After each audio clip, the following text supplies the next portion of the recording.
Get comfortable. Get comfortable. I don't think we are today. We'll see.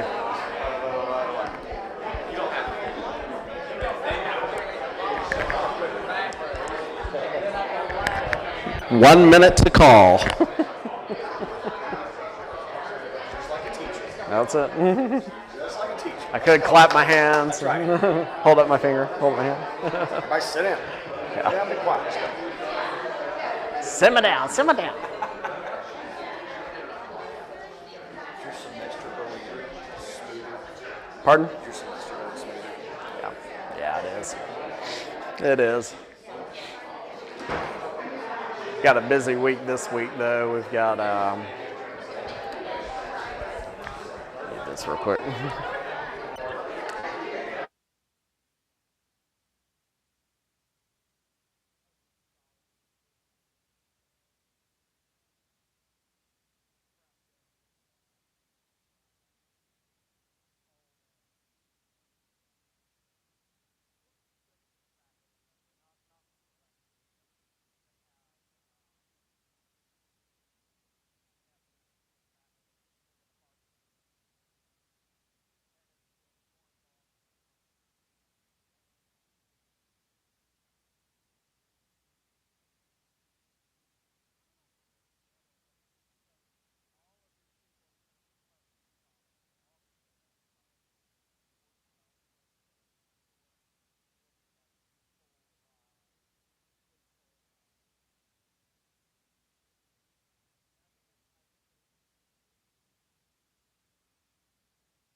All right, let's get started. All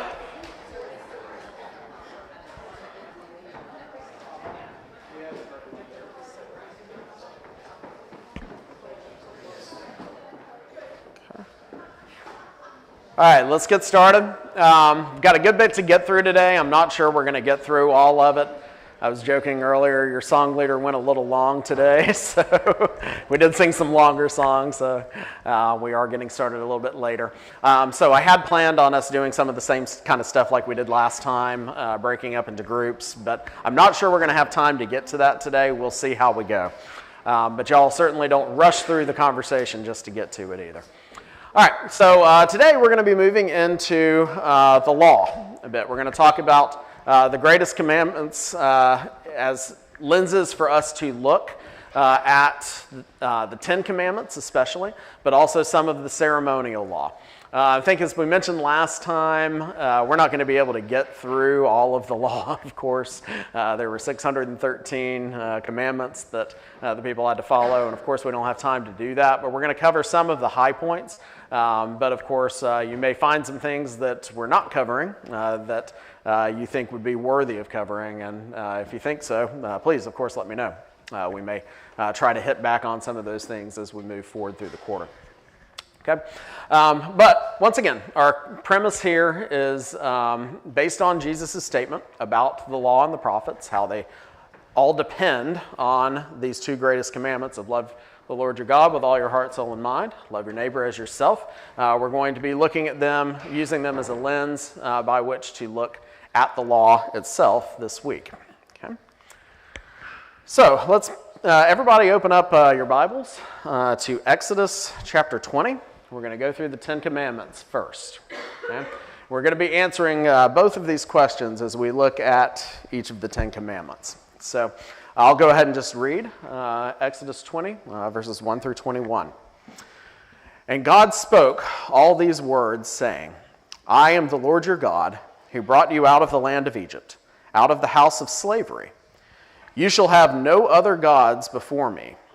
You shall not make for yourself a carved image, or any likeness of anything that is in heaven above, or that is in the earth beneath, or that is in the water under the earth.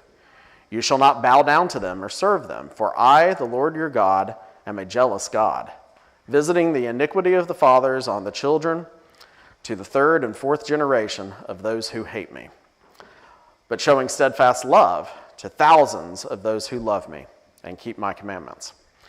You shall not take the name of the Lord your God in vain. For the Lord will not hold him guiltless who takes his name in vain. Remember the Sabbath day to keep it holy. 6 days you shall labor and do all your work, but the seventh day is a Sabbath to the Lord your God. On it you shall not do any work, you or your son or your daughter, your male servant or your female servant, or your livestock, or the sojourner who is within your gates. For in 6 days the Lord made the heavens and the earth, the sea, and all that is in them, and rested on the seventh day. Therefore the Lord blessed the Sabbath day and made it holy. Honor your father and your mother, that your days may be long in the land that the Lord your God is giving you. You shall not murder. You shall not commit adultery. You shall not steal. You shall not bear false witness against your neighbor. You shall not covet your neighbor's house. You shall not covet your neighbor's wife, or his male servant, or his female servant, or his ox, or his donkey, or anything that is your neighbor's. Now when all the people saw the thunder and flashes of lightning, and the sound of the trumpet and the mountain smoking, the people were afraid and trembled. And they stood far off and said to Moses, You speak to us, and we will listen, but do not let God speak to us, lest we die. Moses said to the people, Do not fear. For God has come to test you, that the fear of him may be before you, that you may not sin. And the people stood far off while Moses drew near to the thick darkness where God was.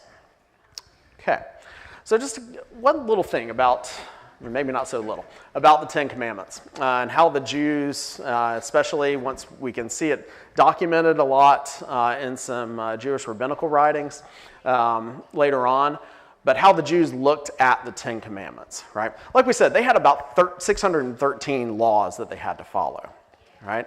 And the Ten Commandments seem almost sort of set apart from those laws a bit, just in terms of how they are worded, but also how they're used and how they looked at them. The people looked at the Ten Commandments as sort of the ethical law, right? They had lots of other commandments that sort of flowed from the Ten Commandments, right? So for instance, things about not coveting your neighbor's wife, servant, oxen, all of those kind of things. We could also see some commandments that followed from that, right?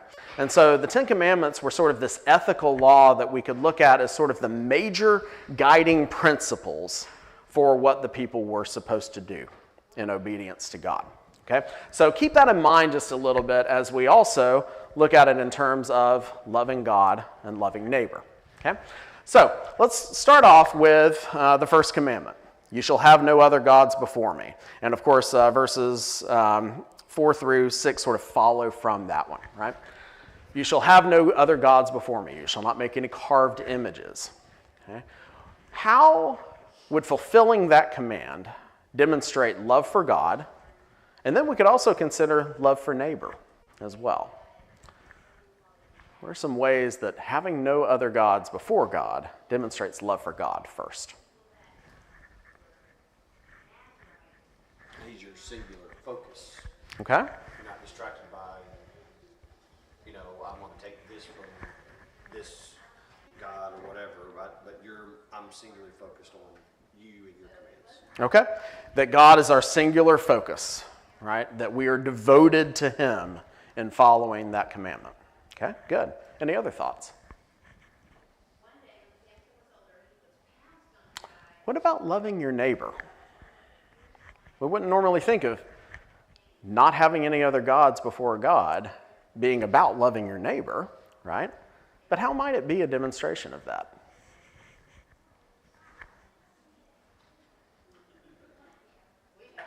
Go ahead. I think they go hand in hand. If you don't love your neighbor, you can't truly love God. Okay. And if you do love God, you're going to follow his commands. You're going to love your neighbor. So I think that Okay. you can't have one without the other. Okay, good. That nothing's going to come, like we were talking about, God is our singular focus, and nothing's going to come before him, right? And if we are not loving our neighbor, then we are putting something before God. What are we usually putting before God if we're not loving our neighbor? I think Dale's sort of giving me a little bit of a hint with his finger. What's he doing? Self, right? We're putting ourselves before our neighbor, And we're putting ourselves before God. We are worshiping ourselves. All right?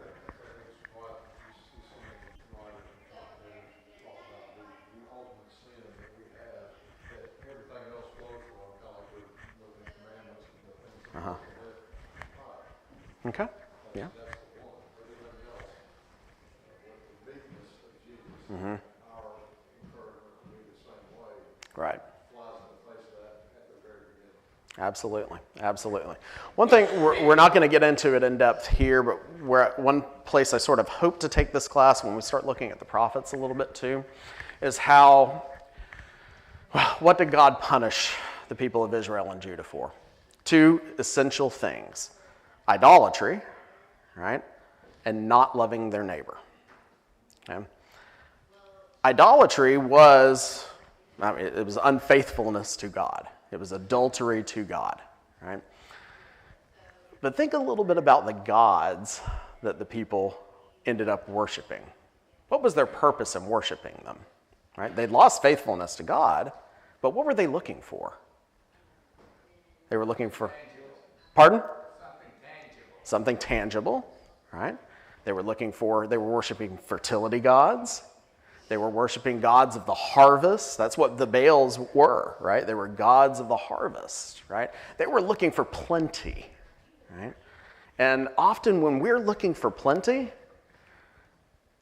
it's because we're not content with what we have, and it's because we are looking for plenty for ourselves at the expense often of the people around us, right? So they're worshiping these other gods.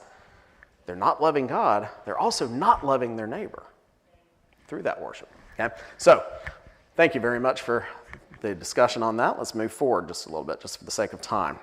Okay? You shall not take the name of the Lord your God in vain, for God will not hold him guiltless who takes his name in vain. How is not taking God's name in vain demonstrating love for God first?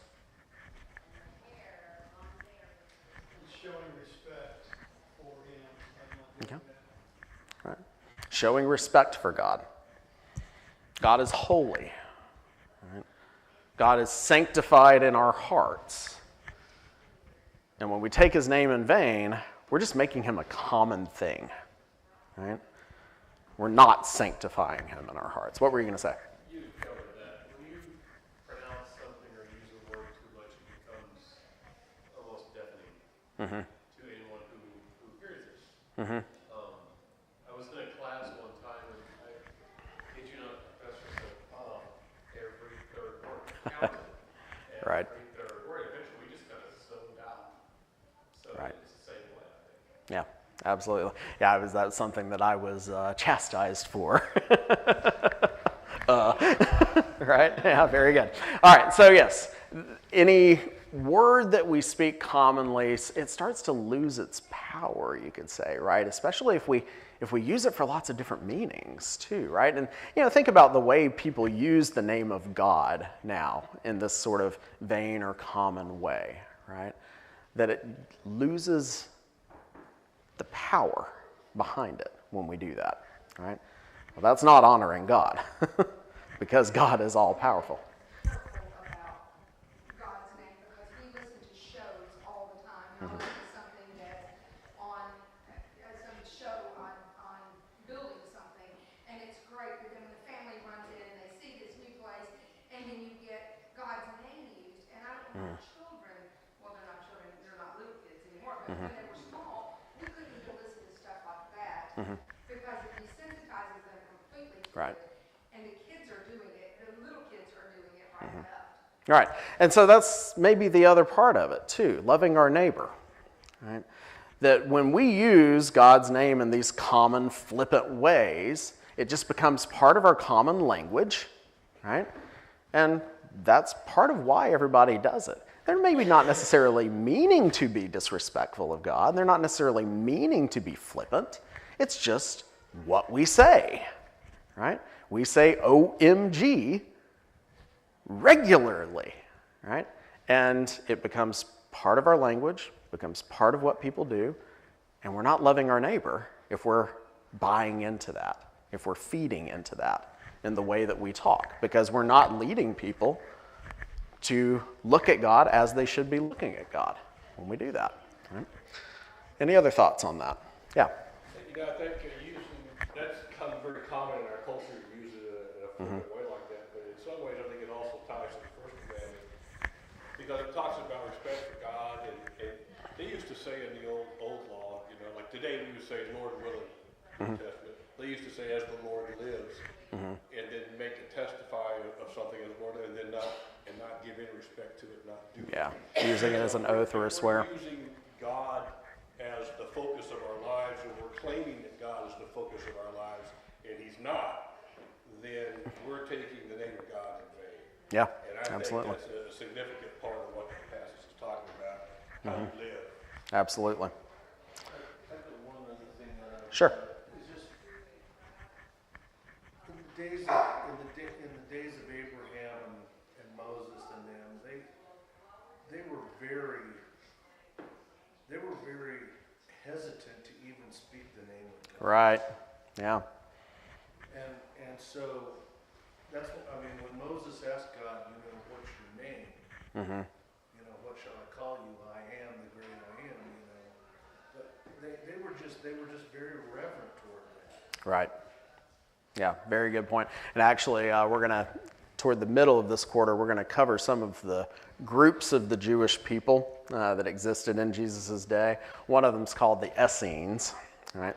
And the Essenes, they were priests who broke off a little bit. They went out and lived in the wilderness. And one of the things that they did was they were scribes. They were actually some of the people who probably wrote the Dead Sea Scrolls, right, that were discovered in the 1940s in Qumran. Well, one of the things that as they were scribes, and whenever God's name, you know, the name of God, came up in their scribing, they would go and baptize themselves. They would do this ritual purification before writing the name of God. That's how much reverence they had for it, right? So yeah, very good point. Okay, good. Let's move forward. Remember the Sabbath day and keep it holy. 6 days you shall labor and do all your work, but the seventh day is a Sabbath to the Lord your God. On it you shall do no work, nor your son, your daughter, your male servant, your female servant, your livestock, or the sojourner who is within your gates. How is remembering the Sabbath demonstrating love for God?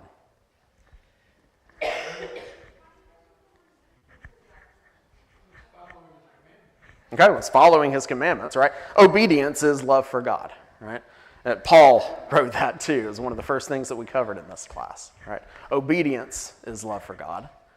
How else? You're not running your weed at 6 o'clock in the morning and getting wrath from your neighbor. There you go. Can you say it again? You're not running your weed at 6 o'clock in the morning and getting wrath from your neighbor. Okay. So you're loving your neighbor. Okay, all right, so we're loving our neighbor by following the Sabbath, yes, because they're wanting quiet, right? They're wanting some time for reverence, and we're not disturbing that. Okay, good. So there's our neighbor one. A recognition that Maybe. He knows what's best for us, Okay. right? He knows that, you know, in 2026, we as Christians, one of our biggest struggles will be busyness.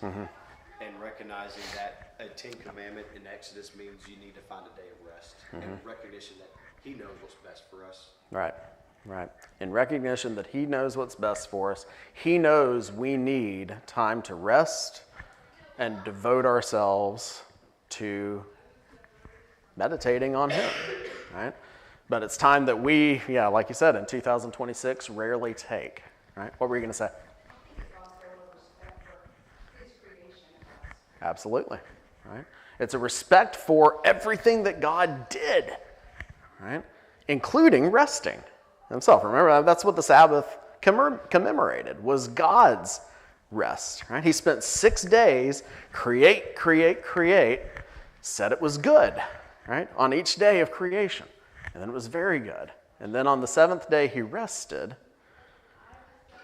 God was essentially saying, I'm finished. I'm done. I don't need to tinker with this anymore. I don't need to continue to try to make this better. It is already good, right? How great would it be if we could have that mindset ourselves? One day a week, right? Where we're not just tinkering with everything, right? Time that we devote to just being content and meditating on God. Right? But we have a lot of difficulty with that in our culture, as Jared said.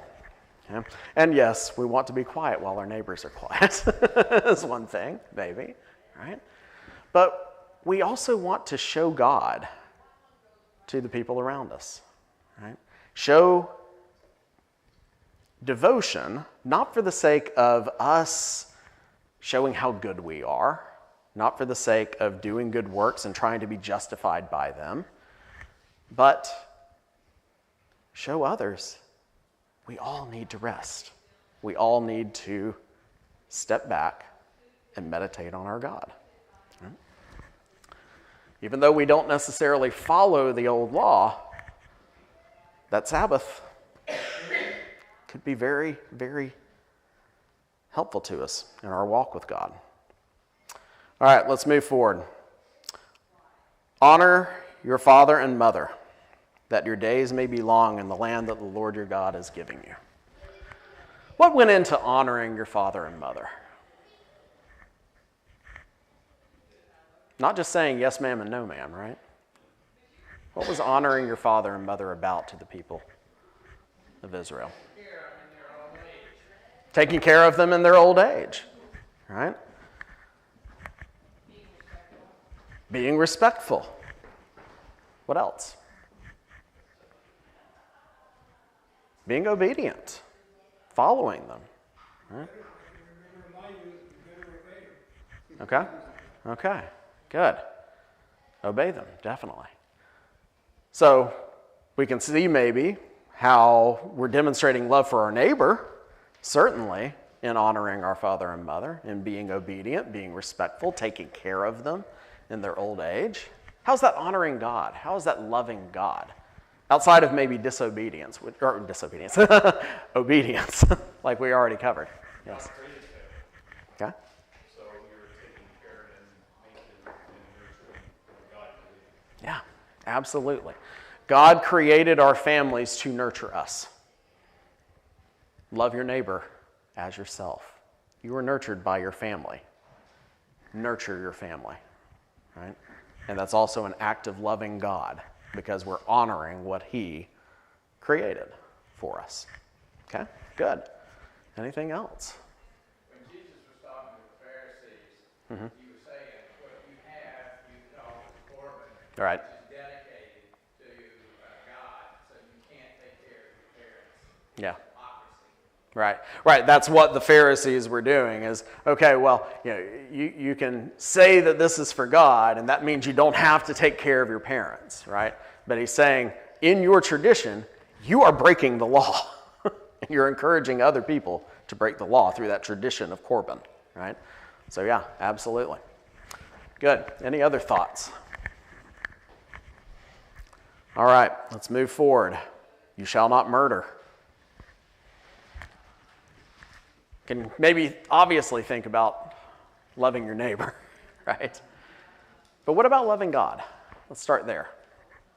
Well, he created, right? Mhm. And you're respecting that and not hindering it, murdering it. Right. God created all. Everyone is an image bearer of God. Everyone is an image bearer of God. And when we murder anyone, we are violating that image. Right? The image of God in ourselves, right? But the image of God in others as well. Okay? Certainly. Any other thoughts on loving God through not murdering? Well, what about our neighbor? How? Pardon? It's bad to murder our neighbors too, right? Who is hurt by murder? Besides, obviously, the person who has been murdered. Their family? Hurts ourselves, right? We're not loving our neighbor as ourself, right? If we are murdering their family, their friends, the people connected to them, society. Murder, that's one of the reasons why murder is so heavily punished within most societies that have that law of not murdering. Is because, Generational impact. yeah, it has generational impacts, far-reaching impacts on a society, right? Yeah, very good points. Okay, good. What about you shall not commit adultery? How are we loving God by not committing adultery?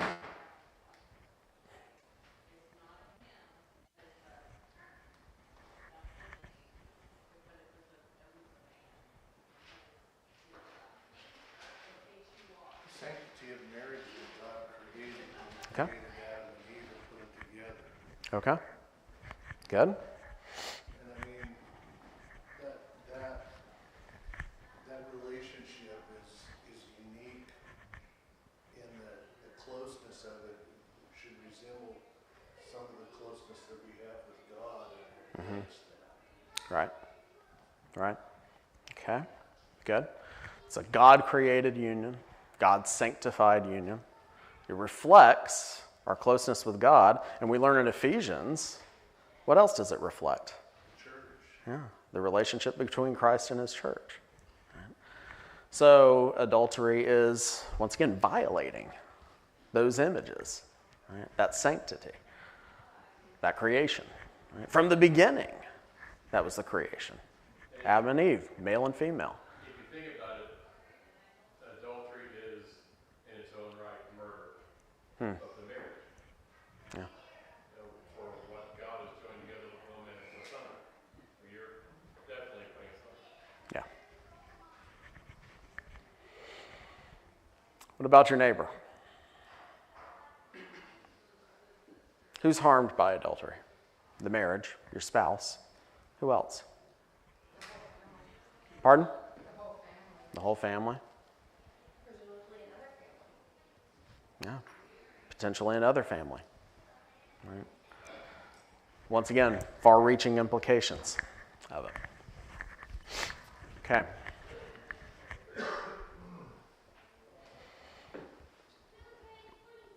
You shall not steal.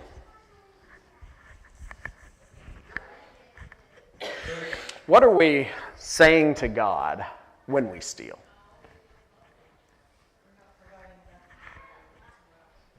You're not providing enough. I'm not content with what you have given me. I don't have enough. Okay?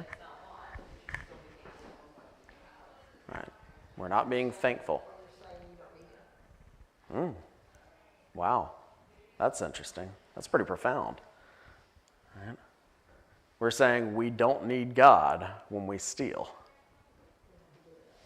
Yeah. We're going to get it ourselves. Right? We're not relying on God. We're not trusting in God to provide what we need. Right? Or we're too lazy to work for it. Okay. Could be too. Could be too. Right. Too lazy to work for it. Too lazy maybe to do what is God honoring to get what we need. Right? Yeah, absolutely. Good. And of course, it hurts our neighbors too, right? We harm who we steal from. We harm people connected to them. We harm ourselves. We harm our family because we're not doing the things that we should be doing to provide for them, right? But we're also harming our society through that, right? We're harming the people around us, our community, through that. That when somebody steals something from somebody else, even if that person that they're stealing from has plenty, right? It's going to have impacts that we may not even be able to foresee. In terms of that person's maybe ability to employ somebody else. That person's ability to spend money that they need to be able to spend that somebody else also is relying on, right? We're, once again, ripple effects into everything. Yes, go ahead. Aspect too that you haven't brought up is just the trust aspect. Both the stealing and adultery, which is about stealing as well. You know, when you lose trust in somebody, it takes a long, long time to get that back. And that has ripple effects as well Right. through every level. Yeah, absolutely. Absolutely. Yes, Sean, I remember we had our front door kicked in one time, and, you know, the things that were stolen wasn't the issue, it was the impact it had on our kids. Right. They didn't want to be in the house alone anymore. Yeah, fear. Fear. Yeah, absolutely. Everything that was gone. Yeah, and how other people are going to look at the people around them, right? That when things like that happen to somebody, we lose our ability to trust other people around us, right? It's like, you said your front door was kicked in. That reminded me of the one time that I remember having something stolen from me. We were living in Columbia, Missouri, and I think it was after Mary Frances had moved up there too. But anyway, I was living in a duplex house that was situated somewhere near a trailer park. It was like back behind us. And one day, my car had been broken into. You want to know what got stolen? My Bible. My Bible case. It was the oddest thing, right? Door was wide open, and I could see the stuff that was in my Bible case strewn all the way back through the field behind our duplex houses and going all the way back into that trailer park, right? And we called the police, and what the police said, they were probably just looking for cash that might have been in your Bible case, right? They weren't really interested in stealing your Bible, probably, but everything else, right? But what did that make me think of the people who lived in that trailer park behind? Probably a little bit more fearful of them, right? Even if that might not have been justified for everybody who's living there, right? It makes me triggers me to look down on the people around me, even though they may not necessarily deserve it, right? Because of this one person who stole, right? Yeah, very good point. All of those things kind of reflect upon God's sovereignty too. Uh-huh. When we steal, when we commit adultery, when we murder, we're failing to acknowledge who the source of all those things is. God is the Right. giver of life, who our bodies belong to. Right. Everything belongs to Him. Right. Very good. You shall not bear false witness against your neighbor. How is that? Not bearing false witness, a demonstration of our love for God.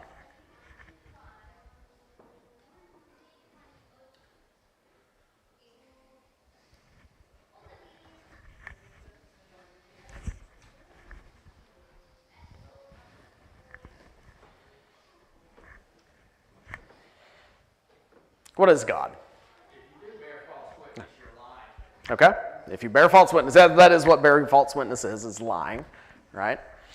Or we could extend that a little bit into saying things that aren't true, not because we're intending to deceive, but because we haven't put real good thought into it or research, right? Could be bearing false witness as well.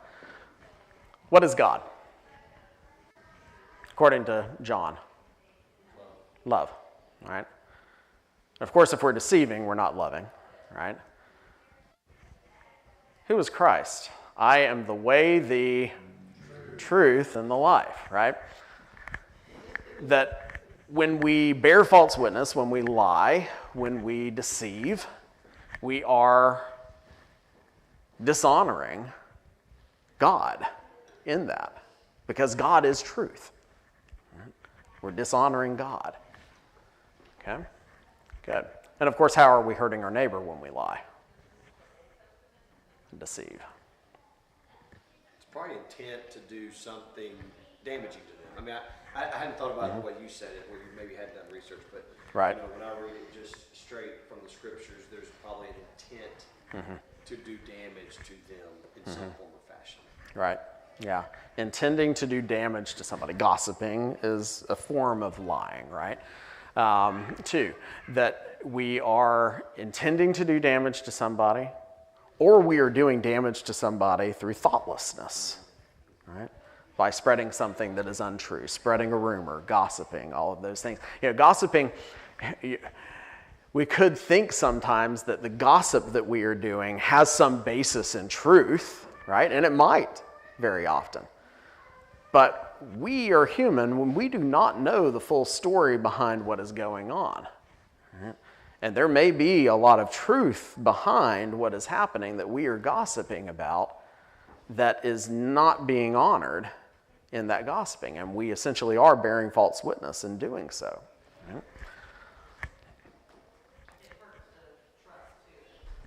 Yeah.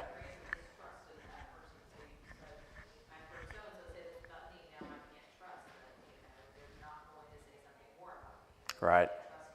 Yeah.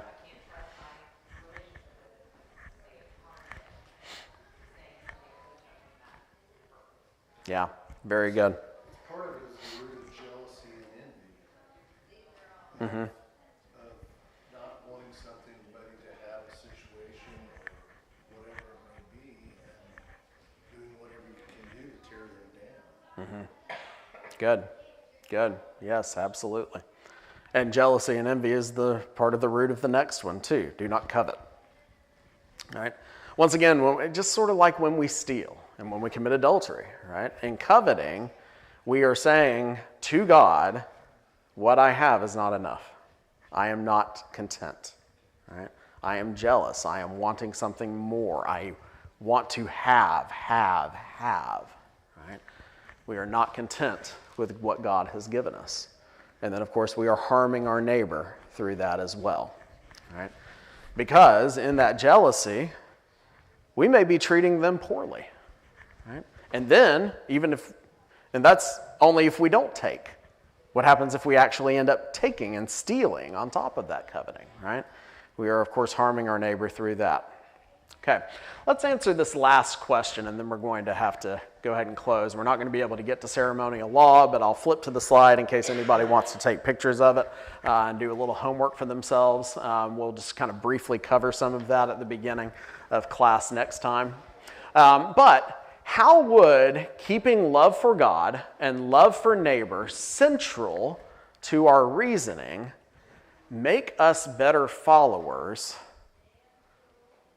or make the people at that time better followers of those commandments, of the law that we have been given, whether it's the old law or our new law, the new covenant, right?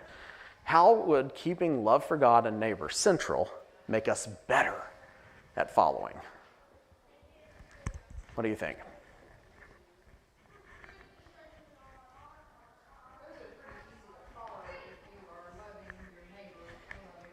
Mm-hmm. Don't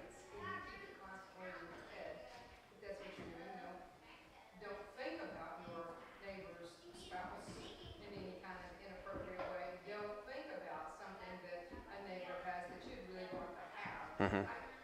Just follow that simple rule, Right. And it all works. Yeah. That we don't sort of have to play games with the law, right? When we love God and love our neighbor, as we should, we don't have to play games like, well, in this situation, I need to follow, and in this situation, I don't need to follow, right? For this person, I don't need to covet, but in this case, well, maybe it's okay a little bit, right? Or adultery, right? We play games with adultery too. What's cheating, what's not? I did not have sexual relations with that woman, Miss Lewinsky, right? Playing sort of semantic games with the law, right? At the beginning of this course, who played some semantic games with the law? The Pharisees, the lawyer, and Luke, who asked, who is my neighbor, right? Playing semantic games with the law. Right? We don't have to play those semantic games. We're not going to be motivated to play those semantic games. We're just going to want to follow when we love God and love our neighbor as we should. Okay? All right, good. that is the end of this class. Let me scoot forward in case y'all want to snap a picture of all the passages we didn't have time to cover. It took a little long, but the Ten Commandments are a good place to spend some time, right? So go ahead and do that if you want to, but we'll cover these just very briefly. I'll just hit some points about them next time, but we're not going to cover them in depth. We're going to need to move on probably to the civil law because we have to spend a lot of time there. Okay? All right. Y'all have a good rest of your day, and I'll see many of you at the Lantern later. Mm-hmm.